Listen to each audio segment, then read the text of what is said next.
Өте дәмді әрі оңай дастарханның көркін ашатын сельдь под шубой салатын дайындайтын боламыз.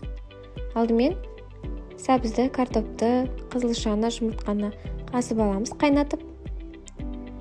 Кейін оны теркадан өткізіп аламыз. Жұмыртқаны ұсақ теркадан, қалғандарын үлкен теркадан өткіземіз. Сельдь балығын жақсылап тазартып аламыз. Кейін жақсылап жуып, ұсақтап тураймыз. Осымен болды. Содан кейін біз уже салаттың жиналуын жасаймыз. Ол өте оңай. Алдымен астына картопты қоямыз. Кішкене тұз себеміз. Майонез жағамыз. Сәбіз, майонез, тұз, сельдь балығы. Ең соңынан жұмыртқа және де қызылша саламыз. Арасына әрине майонез бен тұзын кетпейміз. Осымен біздің салатымыз дайын. Міндетті жасап көріңіздер. Барлықтарыңызға ас болсын.